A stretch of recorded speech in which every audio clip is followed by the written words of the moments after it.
Hello everyone, welcome in secret study with me. आज के session में हम ब्लूम्स टैक्सोनॉमी देखेंगे, जिन्होंने जैसे कि ब्लूम एक वैज्ञानिक थे, बाल मनोवैज्ञानिक थे। उन्होंने एक 1956 में वर्गीकरण किया था, जिसको 2001 में रिवाइज किया गया था। इन्होंने अधिगम का वर्गीकरण किया था, जिसे हम बोल सकते हैं क्लासिफिकेशन ऑफ लर्निंग। इन्होंने तीन भाग में इसका वर्गीकरण किया था। कई वैज्ञानिकों ने किया था, लेकिन इनके सिद्धांत को मतलब इम्पोर्टेंट दिया जाता है। तो इनका जो डोमेन्स ऑफ लर्निंग अधिगम के तीन पक्ष जो थे, एक थे कॉग्निटिव, एक दूसरे थे अफेक्टिव डोमेन्स, और तीसरा जो था साइकोमोटर यानी सेंसरी डोमेन था। तो कॉग्निटिव डोमेन्स में जो आता है वो हेड से संबंधित होता है, यानी कि मानसिक विचार से संबंधित होता है, जैसे कि जब जो रीजनिंग ये सब इसमें आ जाएंगे। अफेक्टिव डोमेन्स यानी कि इमोशंस हर्ट से जुड़े होते हैं, संवेगात्मक इसको बोल सकते हैं। इसमें जो पैशन से जुड़ा होता है। फिर इसके बाद जो साइकोमोटर यानी सेंसरी डोमेन्स होता है, वो हैंड से जोड़ा जाता है, यानी कि गत्यात्मक इसको बोल सकते हैं, जिसमें हम एक्शन कार्य करते हैं, वो सब इसमें आ जाएगा। इसको फिर देखते हैं कि जो कॉग्निटिव डोमेन्स था, यानी कि संज्ञानात्मक पक्ष था, वो BS ब्लूम दिए थे। और जो संवेगात्मक पक्ष यानी कि अफेक्टिव डोमेन्स जो था, वो कैथर हॉल दिए थे। और जो तीसरा जो पक्ष था कोनेटिव या साइकोमोटर, जिसको अनीता हैरो ने दिया था, जिसको हम गत्यात्मक पक्ष बोलते हैं। इसके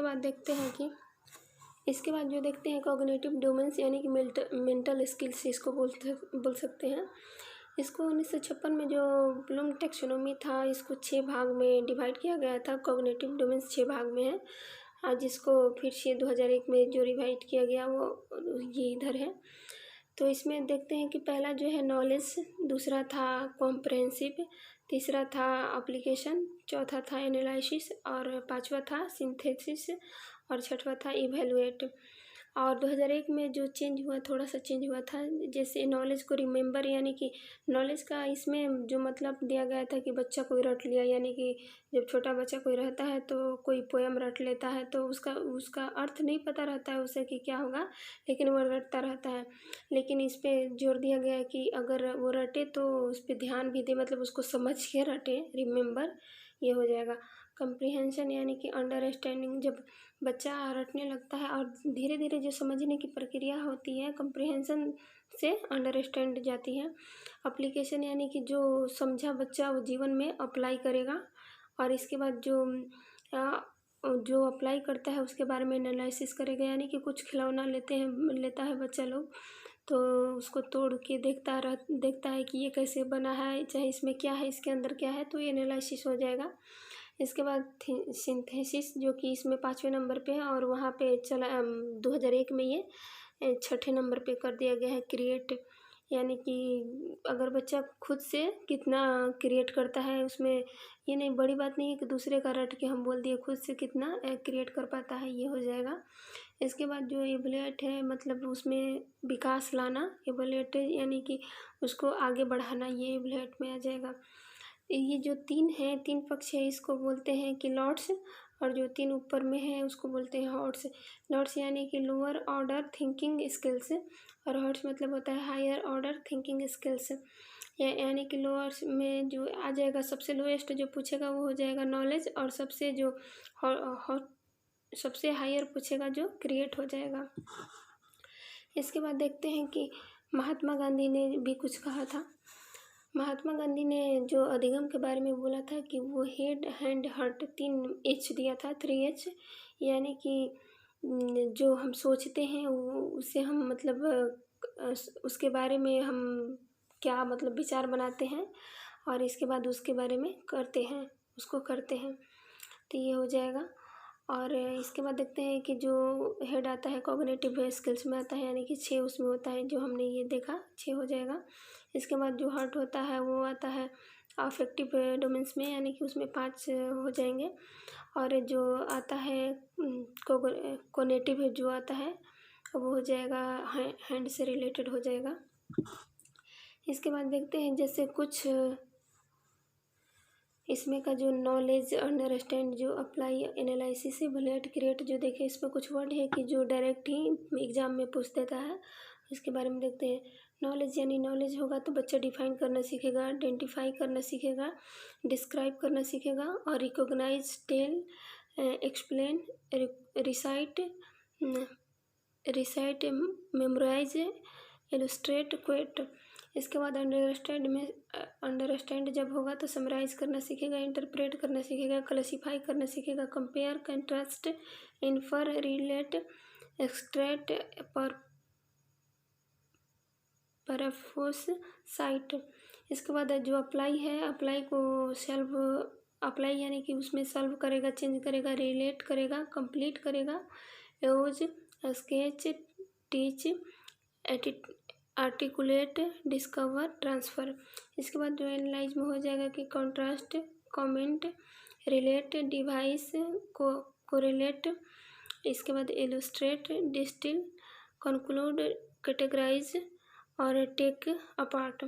इसके बाद जो एवैल्यूएट में हो जाएगा वो होगा कि क्रिटिसाइज करना सीखेगा, रिफ्रेम, जज, डिफेंड, अप्रेज, वैल्यू, प्रियोराइज।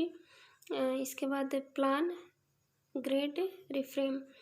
जो क्रिएट होगा वो हो जाएगा कि design, modify, role play, develop, recite, rewrite, pivot, modify, collaborate, invent, write. इसके बाद देखते हैं, ये था जो इसके 6 थे कॉग्निटिव डोमेन्स के, उसमें जो कुछ वर्ड आते हैं डायरेक्ट आते हैं वो था। इसके बाद जो पूछेगा लोएस्ट लेवल वो नॉलेज हो जाएगा, हाईएस्ट लेवल जो पूछेगा क्रिएट यानी सिंथेसिस हो जाएगा। इसके बाद और देखते हैं, इसके बाद जो हमारा अफेक्टिव डोमेन्स है यानी कि इमोशंस से जुड़े होते हैं उसके बारे में देखते हैं। इसको बोलते हैं कि affective domains is related with our emotions, feelings, values, motivations and attitudes. ये सबसे जुड़े रहते हैं अफेक्टिव डोमेन से। तो इसमें जो 5 होता है, receiving, responding, valuing, organising and internalising values. इसके बाद देखते हैं कि साइकोमोटर यानी गत्यात्मक पक्ष। तो इसमें पीछे होता है एक रिफ्लेक्स मूवमेंट, दूसरा होता है बेसिक मूवमेंट, तीसरा होता है परसेप्चुअल एबिलिटीज, चौथा फिजिकल एबिलिटीज, पांचवा स्किल्ड मूवमेंट और छठवा नॉन डिस्कर्सिव कम्युनिकेशन। इसके बाद देख लेते हैं कि जो इस पे क्वेश्चन बनता है वो क्वेश्चन कैसे बनता है वो भी देख लेते हैं। पहला जो क्वेश्चन है कि निम्नलिखित में से कौन सा सीखने का क्षेत्र है। पहला अनुभाविक, दूसरा है भावात्मक, तीसरा है अध्ययनात्मक, चौथा है व्यवसायिक। तो ये जो हमारा ऑप्शन नंबर बी हो जाएगा, यानी कि भावात्मक जो सीखने का क्षेत्र है जिसे हम अफेक्टिव डोमेन्स बोलते हैं वो हो जाएगा सीखने का क्षेत्र। इसके बाद देखते हैं दूसरा क्वेश्चन जो है व्यवहार का करने का पहलू इसमें से आता है। तो जैसे पहला ऑप्शन है संज्ञानात्मक पक्ष, दूसरा है भावात्मक, तीसरा है गत्यात्मक पक्ष और डी नंबर है मनोवैज्ञानिक पक्ष। यानी करने का जो इसमें बोलता है एक्शन, तो एक्शन जो हमारा था वो साइकोमोटर में था, यानी गत्यात्मक पक्ष हो जाएगा ऑप्शन नंबर सी। इसके बाद हमारा अगला क्वेश्चन है जो वह एक छात्र अपने सहकर्मी समूह के प्रति अपने व्यवहार में आक्रामक है और स्कूल के मानदंडों के अनुरूप नहीं है। इस छात्र को इसमें मदद चाहिए। जैसे पहला हो जाएगा कि पहला ऑप्शन जो है संज्ञानात्मक क्षेत्र, दूसरा है मनोगत्यात्मक पक्ष और सी नंबर जो है भावात्मक क्षेत्र, डी नंबर उच्च स्तरीय चिंतन कौशल। तो इसमें हमारा जो ऑप्शन नंबर सी हो जाएगा भावात्मक क्षेत्र, यानी कि अफेक्टिव डोमेन्स की ज़रूरत है, उसको फीलिंग्स उसके समझने की ज़रूरत है। इसके बाद देखते हैं चौथा नंबर जो क्वेश्चन है, लास्ट क्वेश्चन है ये। तो निम्नलिखित में से कौन सी संज्ञानात्मक क्रिया दी गई सूचना के विश्लेषण के लिए प्रयोग में लाई जाती है। तो ऑप्शन नंबर ए जो है वर्गीकृत करना, बी है अंतर करना, सी है वर्णन करना, डी है पहचान करना। तो हमारा जो है हो जाएगा वर्गीकृत करना, यानी कि टैक्सोनॉमी यानी क्लासिफिकेशन ही हो जाएगा, ऑप्शन नंबर ए हो जाएगा। तो ये था हमारा जो आज के सेशन में ब्लूम्स थ्योरी था, ब्लूम्स क्लासिफिकेशन जो था उसके बारे में जाने। इन्होंने दिया था 1956 में, तो फिर इसको 2001 में रिवीजन किया गया था। कल कोई नेक्स्ट टॉपिक के बारे में जानेंगे। आज के लिए इतना ही। Thank you.